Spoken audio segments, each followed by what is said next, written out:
إن الحمد لله نحمده ونستعينه ونستغفره ونؤمن به ونتوكل عليه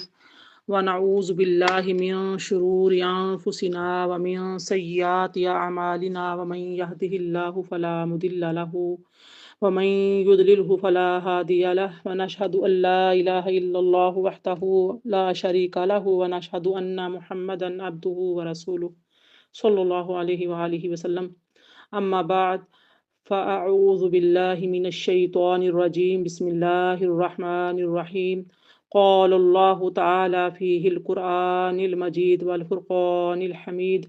ولمن انتصر بعد ظلمه فأولئك ما عليهم من سبيل إنما السبيل على الذين يظلمون الناس ويبغون في الأرض بغير الحق أولئك لهم عذاب أليم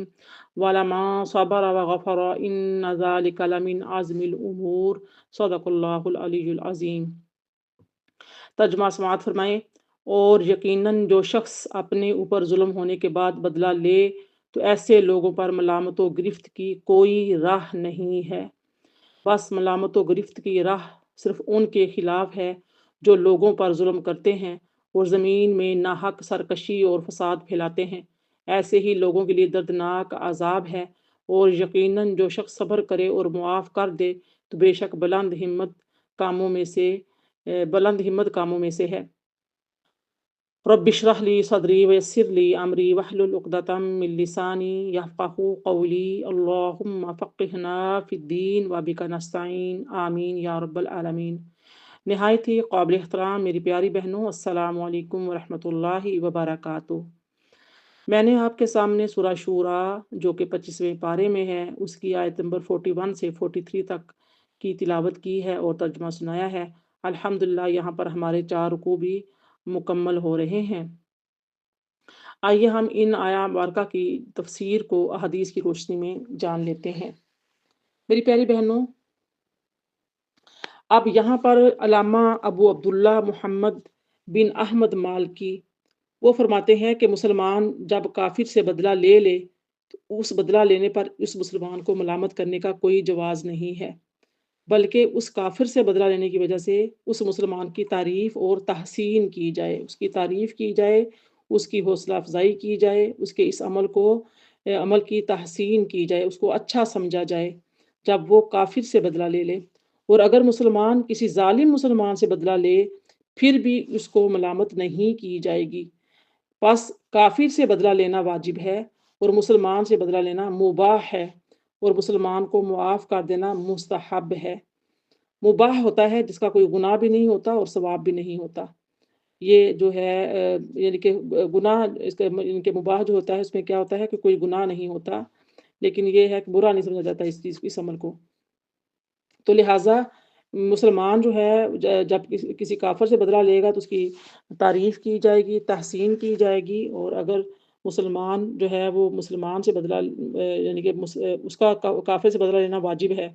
اور جب مسلمان سے بدلہ لے گا تو وہ مباح عمل ہے اور مسلمان کو معاف کر دینا مستحب عمل ہے۔ میری پیاری بہنوں، اگر حکومت کی بجائے مسلمان خود اپنا بدلہ لیں تو اس کی 3 صورتیں ہیں، کیونکہ جو عام اکثر سوال ہوتا ہے کہ جو عام مسلمان ہیں اپنے اوپر زیادتی کرنے والے کو خود سزا دے سکتا ہے یا نہیں۔ تو اب اس کے بارے میں ہے کہ اگر مسلمان کے بدن میں کوئی زخم آیا ہو یا اس کا کوئی عضو یعنی کہ جو باڈی پارٹ کوئی ضائع ہوا ہو اور جج کے نزدیک یہ ثابت ہو گیا ہو کہ یہ شخص اپنا قصاص لینے کا مجاز ہے، تاہم جو جج ہوتا ہے، قاضی ہوتا ہے، اس کو منع کرے گا کہ وہ از خود قصاص نہ لے۔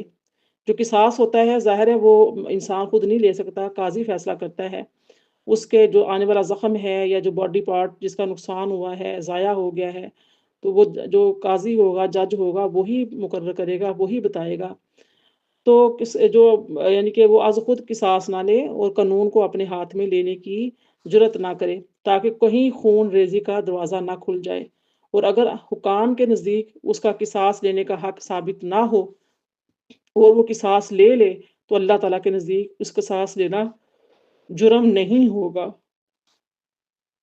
اور حکام اور قانون کے نزدیک یہ جرم ہوگا اور اس کو گرفتار کر کے قرار واقع سزا دی جائے گی۔ تو اگر کسی کے جرم کی سزا حد ہے، جیسے زنا کی حد یا چوری کی حد تو کسی عام آدمی کو یہ سزا دینے کا حق نہیں ہے۔ اگر حاکم وقت کے نزدیک اس کا جرم ثابت نہیں ہوا اور عام آدمی نے اس کو سزا دی تو اس کو پکڑ کر سزا دی جائے گی، کیونکہ عام آدمی کو اپنے ہاتھ میں قانون لینے کا حق نہیں ہے اور نہ عام آدمی کو حد جاری کرنے کا حق ہے۔ اور اگر حاکم کے نزدیک اس کا جو جرم ثابت ہو اور کسی نے اس کا ہاتھ کاٹ دیا ہو تو اب دوبارہ اس کا ہاتھ نہیں کاٹا جائے گا، کیونکہ اب وہ اس کا محل قائم نہیں رہا، یعنی کہ جس جرم کی سزا اس کو ملنی چاہیے تھی، جو حاکم وقت نے یا جج قاضی نے دینی تھی، تو اس سے پہلے ہی عام جو رایا ہے، ایک عام انسان نے چوری کرنے والے کا ہاتھ کاٹ دیا، چونکہ ہاتھ کاٹنے کی سزا تھی جو کہ قاضی نے یا حاکم وقت نے مقرر کی تھی یا پھر وہ دینی تھی، امپلیمنٹ کرنا تھا اس کا، تو وہ آلریڈی پہلے ہی وہ اس کا جو جسم کا عضو ہے یا ہاتھ وغیرہ کوئی کٹ چکا ہے، تو پھر اب دوبارہ سے کرنے کی ضرورت نہیں ہے۔ اور اگر اس کی حد کوڑے مارنا تھی تو پھر اس کو کوڑے مارے جائیں گے، اگرچہ اس کا کسی نے ہاتھ کاٹ دیا ہے، کوئی عضو کو نقصان پہنچا دیا ہے، لیکن جو حد اللہ نے مقرر کی تھی وہ تھا کوڑے لگانا، تو پھر اس کو کوڑے لگا دیے جائیں گے، کیونکہ اس پر حد جاری ہونے کا محل باقی ہے۔ اس کا تیسری بات یہ بیان کرتے ہیں کہ اگر کسی مسلمان کا دوسرے مسلمان پر مالی حق ہو تو اس کے لیے جائز ہے کہ اس سے بزور اپنا حق وصول کر لے، مثلاً اس کی طرف تنخواہ نکلتی ہو یا اس کا اس پر قرض ہو یا دین ہو، یا اس صورت میں ہے کہ مقروض یا مدیون کو اس کے حق کا علم ہو، اور اگر اس کا علم نہ ہو، اگر صرف اس سے مطالبہ کرنے سے اس کا حق مل سکتا ہو، پھر اس کو پکڑنا یا گرفتار کرنا جائز نہیں ہے، اور اگر محض مطالبے سے اس کا حق نہ مل سکتا ہو، دیکھیں کیونکہ جو مقروض یا مدیون اس کے حق کا انکار کرتا ہو، اب میں یہاں پہ لفظ مقروض یا مدیون بول رہی ہوں تو مقروض سے مراد ہوتا ہے جس نے اپنی ضرورت کے لیے نجی قرضہ لیا ہو، اور جو مدیون ہوتا ہے اس سے مراد ہے جس نے مدت معین کے ادھار پر کوئی چیز خریدی ہو، اسے کسی سے کوئی چیز خریدی ہو، کہا ہو کہ میں فلاں مہینے کی فلاں تاریخ کو فلاں دن کو میں آپ کو فلاں یہ چیز کے پیسے یا قیمت ادا کر دوں گا، اسے کہتے ہیں مدت معین، مقرر کردہ مدت جو ہوتی ہے اس کو کہتے ہیں مدیون۔ ٹھیک ہے، تو میں عرض کر رہی تھی کہ مقروض یا مدیون اس کے حق کا انکار کرتا ہو اور اس کے پاس اپنے حق پر گواہ نہ ہو تو امام مالک اور امام شافعی کے نزدیک اب بھی اس کو پکڑنا یا اس کو گرفتار کرنا جائز ہے، اور امام ابو حنیفہ رحمۃ اللہ علیہ کے نزدیک اس صورت میں اس کی گرفتار کرنا جائز نہیں ہے، یعنی کہ مقروض سے مراد کیا تھا؟ جس نے اپنی ضرورت کے لیے نجی قرضہ لیا ہوا ہو۔ تو یہ مختلف صورتیں ہیں جو بیان کی گئی ہیں یہاں پر۔ پھر دیکھیں جو آیت نمبر 42 ہے، اس میں فرمایا کہ بس ملامت و گرفت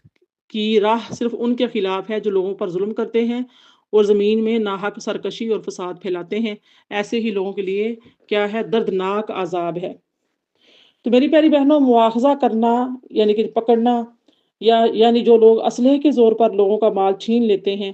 اور جبراً بھتہ لیتے ہیں، حکومت پر لازم ہے کہ ایسے لوگوں سے مواخذہ کرے، ان کی پوچھ گچھ کرے اور ان لوگوں کو ڈاکہ ڈالنے پر اور جبراً بھتہ لینے سے روکے۔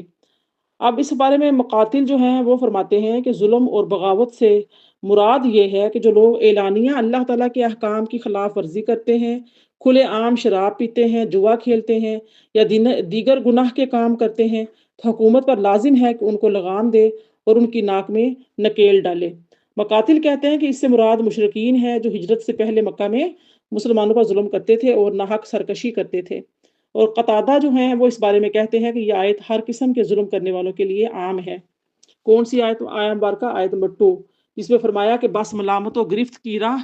صرف ان کے خلاف ہے جو لوگوں پر ظلم کرتے ہیں اور زمین میں ناحق سرکشی اور فساد پھیلاتے ہیں، ایسے ہی لوگوں کے لیے دردناک عذاب ہے۔ تو آپ فرماتے ہیں کہ یہ ہر آیت جو ہے ہر قسم کے ظلم کرنے والوں کے لیے عام ہے، جو بھی کسی پر ظلم کرے گا اس کی سزا جو بیان کی گئی ہے، دردناک عذاب اللہ نے بیان فرمایا ہے۔ تو جو بھی ناحق سرکشی کرتا ہے، فساد پھیلاتا ہے، ظلم کرتا ہے اللہ کی زمین پر، تو اس کے لیے دردناک عذاب ہے۔ تو یہ آیت عام ہے، جو بھی یہ عمل کرے گا ناحق، یعنی کہ کسی کے ساتھ زیادتی کرے گا، کسی کے ساتھ ظلم کرے گا، سرکشی کرے گا، زمین میں فساد پھیلائے گا، تو اس کے لیے دردناک عذاب ہے۔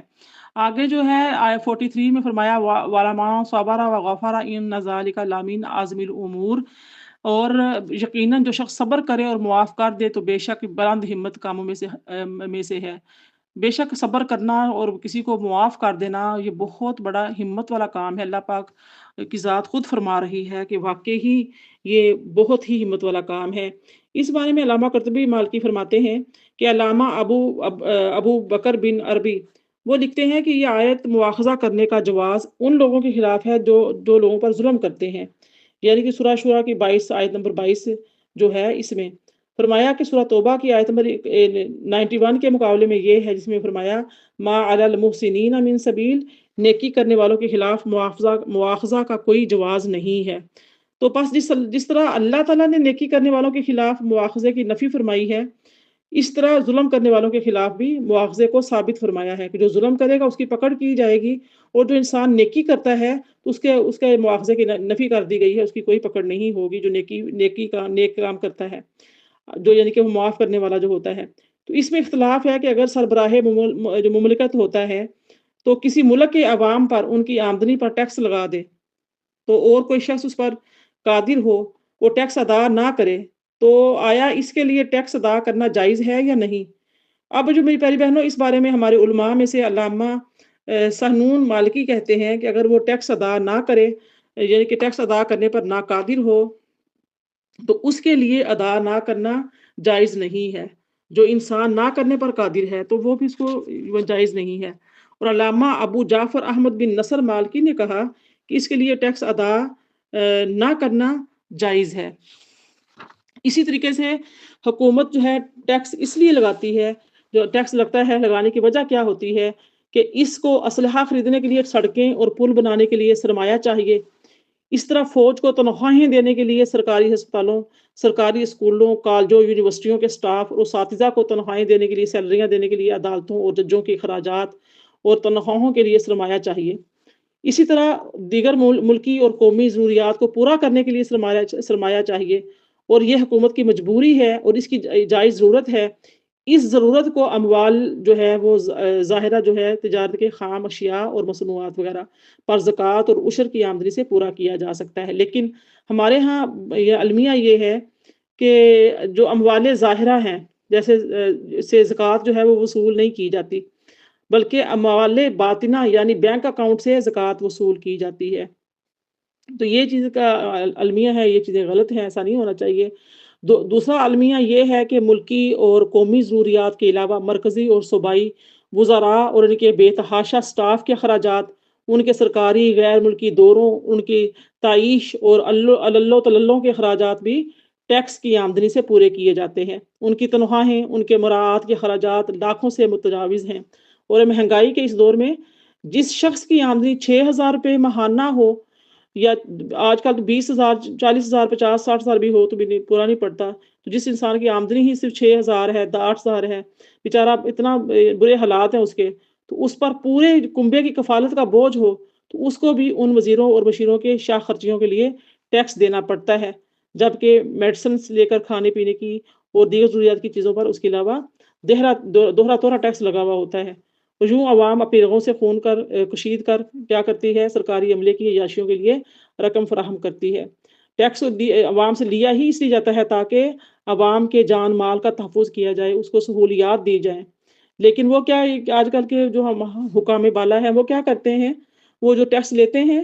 ہر چیز پر ٹیکس لگاتے ہیں، ٹیکس لے کر اپنی تعیشات میں غیر ملکی دوروں کے خرچے پورے جہاز بھر کے جا رہے ہیں، سب اس پہ لگا دیتے ہیں، اڑا دیتے ہیں، اپنا پیچھے تجوریاں بھر رہے ہوتے ہیں۔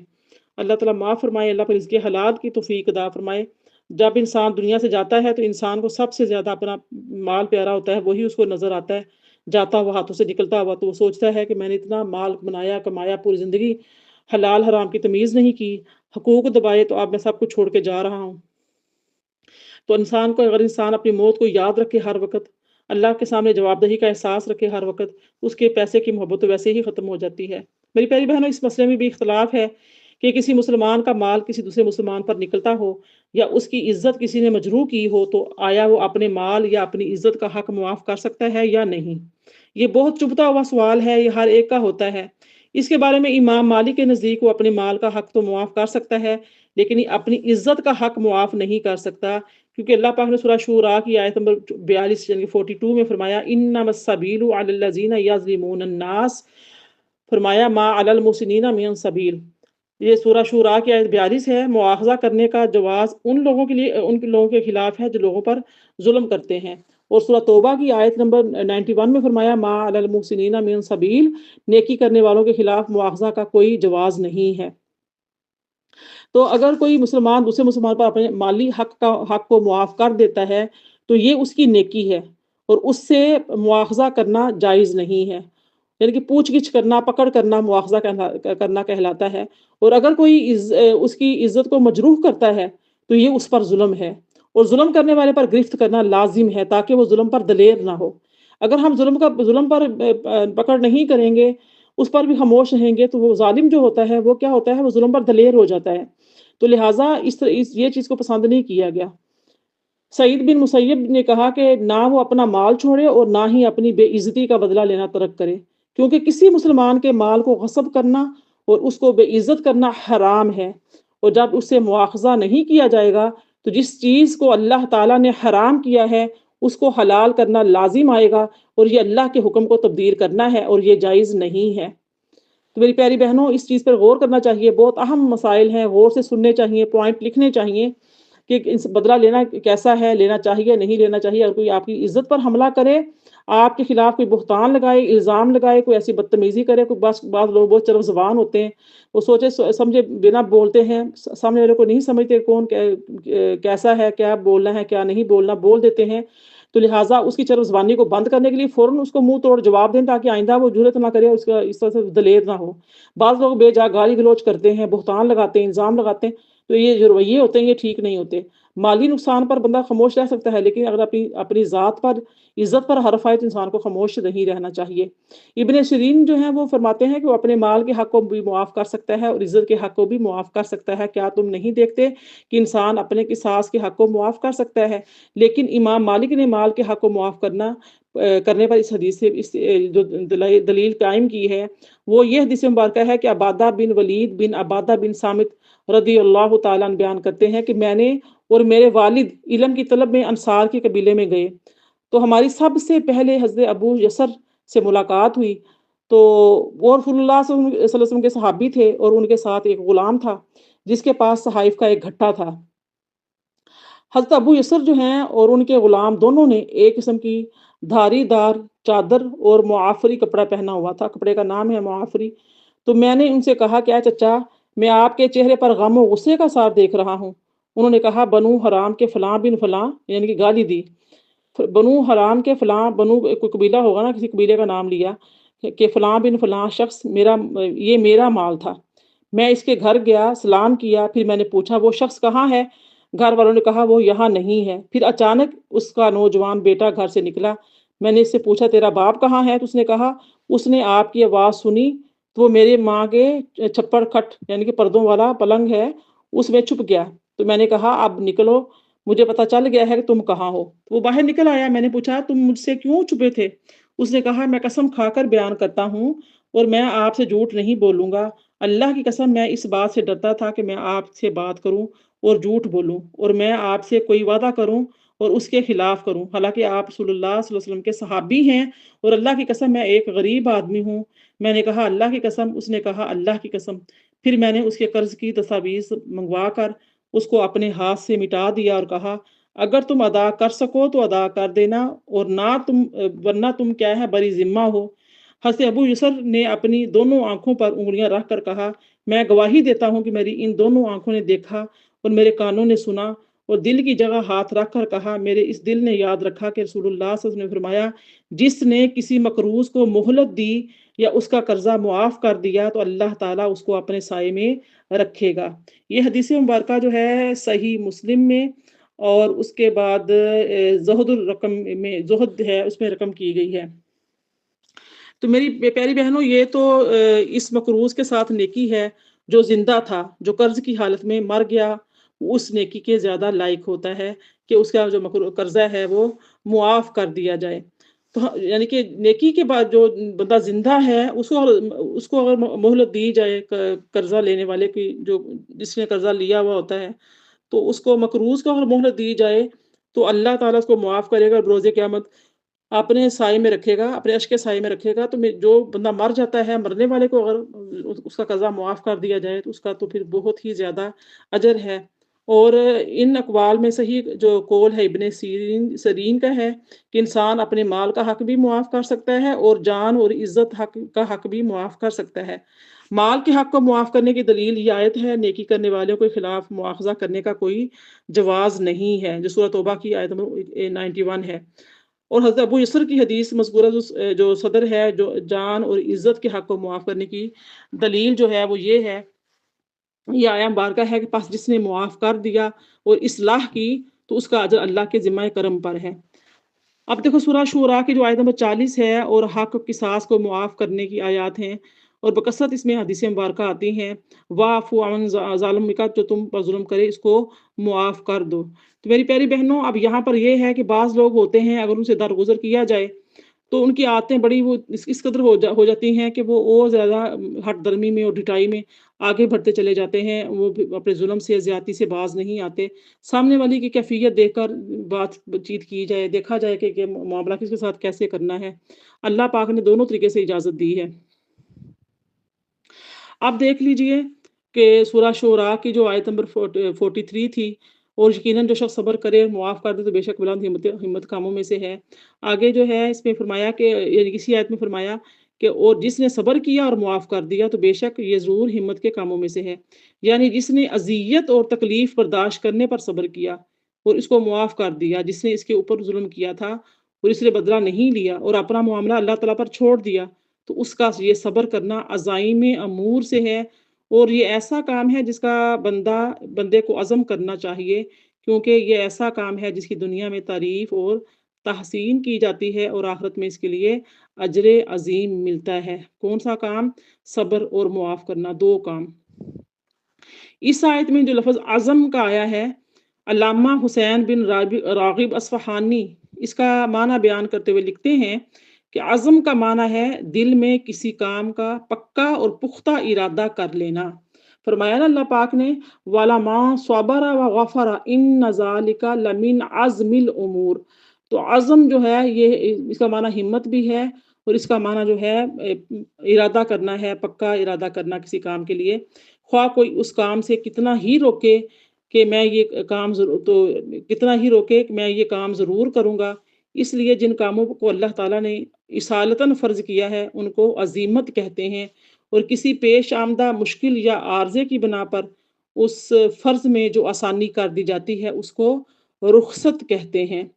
جیسے وطن میں اگر انسان اپنے ملک میں ہے، اپنے گھر میں ہے، اپنے وطن میں ہے، تو وہ ظہر عصر عشاء میں 4 رکعت فرض ہیں، یہ عزیمت ہے۔ اور سفر کی مشقت کی وجہ سے ان اوقات میں 2 رکعت فرض ہیں، ان کو رخصت کہتے ہیں۔ عزم کا معنی جو ہے وہ فرائض جن کو تمہارے کرنے کا اللہ تعالیٰ نے عزم کیا ہے۔ تو ایک قول یہ ہے کہ جس کام کے کرنے پر تمہاری رائے پختہ ہو اور مؤکدہ ہو گئی، یعنی کہ اس کی تاکید ہو گئی اور تم نے اس کام کو کرنے کا اللہ تعالیٰ سے عہد لے لیا، جیسے حدیث مبارکہ میں آتا ہے کہ اسے چاہیے کہ وہ پوری کوشش اور قطعیت سے سوال کرے، صحیح بخاری صحیح مسلم میں آتا ہے۔ تو حضرت ام سلمہ نے فرمایا کہ فاضم اللہ لی، اللہ نے میرے لیے قوت اور صبر کو پیدا کر دیا ہے، یہ صحیح مسلم میں آتا ہے۔ اور ایک اور حدیث میں ہے کہ رسول اللہ نے حضرت ابوبکر رضی اللہ تعالیٰ سے پوچھا تم وتر کب پڑھتے ہو؟ تو انہوں نے کہا رات کے اول حصے میں۔ پھر حضرت عمر رضی اللہ عنہ نے پوچھا تم وتر کب پڑھتے ہو؟ انہوں نے کہا رات کے آخری حصے میں۔ آپ نے حضرت ابوبکر سے فرمایا تم نے احتیاط پر عمل کیا، اور حضرت عمر سے فرمایا تم نے عزیمت پر عمل کیا۔ اس طرح سے رسول اللہ کی صلی اللہ علیہ وسلم کی مراد یہ تھی کہ حضرت ابوبکر رضی اللہ تعالیٰ عنہ کو خدشہ تھا کہ کہیں نیند کے غلبے سے وتر فوت نہ ہو جائیں، اس لیے انہوں نے احتیاط سے کام لیا اور وتر کو پہلے پڑھ لیا۔ اور حضرت عمر رضی اللہ تعالیٰ عنہ کو اعتماد تھا کہ ان کی تہجد کی نماز پڑھنے کی قوت ہے، اس لیے انہوں نے اصل کے مطابق وتر رات کے آخری حصے میں پڑھی، اور بغیر احتیاط کے عزم میں کوئی خیر نہیں ہے، کیونکہ جب تک قوت کے ساتھ احتیاط نہ ہو تو انسان ہلاک ہو جاتا ہے۔ اگر پتہ ہو کہ میں تہجد میں نہیں اٹھ سکوں گی یا اٹھ سکوں گا تو پھر اپنی عشاء کی نماز کے ساتھ وتر پڑھ لیں، لیکن وتر پڑھنے کا افضل اولا جو ٹائم ہے وہ تو تہائی رات ہے، یعنی کہ جس کو پھر علم ہو اس بات کا کہ میں تہجد کے ٹائم اٹھ جاؤں گی بہتر ہے کہ تہجد کے نوافل ادا کرنے کے بعد وطر کی نماز پڑھی جائے۔ ایک اور حدیث مبارکہ آتی ہے جس کے بارے میں فرمایا کہ یعنی زکوٰۃ اللہ تعالیٰ کے حقوق میں سے ہے، میں سے ایک حق ہے اور اس کے واجبات میں سے ایک واجب ہے۔ تو لہٰذا ایک اور حدیث میں ہے کہ اللہ رخصت پر عمل کرنے کو بھی اسی طرح پسند کرتا ہے جس طرح عزیمت پر عمل کرنے کو پسند کرتا ہے۔ علامہ محمد بن مکرم ابن منظور افریقی وہ کہتے ہیں کہ عزم کا معنی ہے کوشش کرنا، اور عزم کا معنی ہے تم نے اپنے دل میں جس کام کی گرہ باندھ لی، اور عزم کا معنی ہے تم نے کسی کام کو کرنے کی قسم کھا لی۔ اول العزم من الرسل کا معنی ہے کہ وہ رسول جنہوں نے اللہ تعالیٰ سے کیے ہوئے عہد کو پورا کرنے کا عزم کیا۔ میری پہلی بہن تفسیر میں ہے کہ حضرت نوح علیہ السلام، حضرت ابراہیم علیہ السلام، حضرت موسیٰ علیہ السلام اور حضرت سیدنا محمد علیہ السلام صلی اللہ علیہ وسلم اول العزم رسول ہیں، اور عزم کا معنی صبر ہے۔ حدیث مبارکہ میں آتا ہے کہ حضرت سعد نے کہا فلما اصابت البلاء اعتزمنا لذلک، ہم پر جب مصیبت آئی تو ہم نے اس پر عزم کیا، یعنی صبر کیا اور اس مصیبت کو برداشت کیا۔ ابن منظور نے عزم کے اور بھی بہت سے معنی لکھے ہیں۔ تو لہٰذا یہ تھے عزم کے معنی، اس کا ترجمہ، اس کی روشنی میں احادیث۔ آپ آگے دیکھیے، آئیے ہم آیت نمبر 44 کی طرف بڑھتے ہیں۔ فرمایا وَمَن يُضْلِلِ اللَّهُ فَمَا لَهُ مِن وَلِيٍّ مِّن بَعْدِهِ وَتَرَى الظَّالِمِينَ لَمَّا رَأَوُا الْعَذَابَ يَقُولُونَ هَلْ إِلَىٰ مَرَدٍّ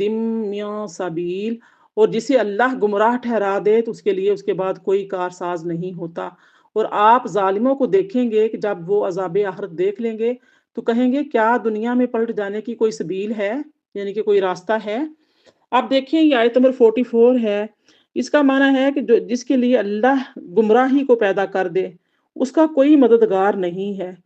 اور جو اللہ تعالیٰ کے گمراہ کرنے کے بعد اس کو سیدھی راہ پر لے آئے، ماں سوائے اس کے جس کو اللہ تعالیٰ گمراہ کرنے کے بعد از خود ہدایت دے دے۔ اس بارے میں امام رازی نے اس آیت کی تفسیر میں لکھا ہے کہ اس آیت میں یہ تصریح ہے کہ گمراہ کرنا اللہ تعالیٰ کی طرف سے ہوتا ہے۔ بندے کے لیے اللہ تعالیٰ اس چیز کو پیدا فرماتا ہے جس کو بندہ اختیار کرتا ہے، ورنہ جزا اور سزا بے معنی ہوں گے۔ اور بندہ جب کفر اور شرک کو اختیار کرتا ہے یا فحش اور برے کاموں کو اختیار کرتا ہے تو اللہ تعالیٰ اس کے لیے ویسے افعال پیدا کر دیتا ہے۔ ہمارے نزدیک میں میری پیاری بہنوں یہ کہنا مناسب نہیں ہے کہ گمراہ کرنا اللہ تعالیٰ کی طرف سے ہے۔ اللہ تعالیٰ کی طرف اچھائی کی نسبت کرنی چاہیے اور برائی کی نسبت بندے کو اپنے نفس کی طرف کرنی چاہیے۔ یہ میں بار بار تفسیر میں پہلے بھی عرض کر چکی ہوں۔ ہدایت اور گمراہی دونوں اللہ کی طرف سے ہیں، لیکن کہنا یوں چاہیے کہ ہدایت اللہ کی طرف سے ہے اور گمراہی انسان کے اپنے اختیار اور اس کے نفس کے شر کی طرف سے ہے۔ اس کے بعد فرمایا کہ اور آپ دیکھیں گے کہ ظالم لوگ جب عذاب کو دیکھیں گے تو کہیں گے کیا دنیا میں واپس جانے کی کوئی صورت ہے۔ میری پیاری بہنوں، اس کا معنی یہ ہے کہ جب کفار آخرت میں عذاب کی شدت کو دیکھیں گے تو اس وقت وہ دوبارہ دنیا میں واپس جانے کو طلب کریں گے، اور اس قسم کی آیات جو ہیں قرآن مجید میں بہت آئی ہیں،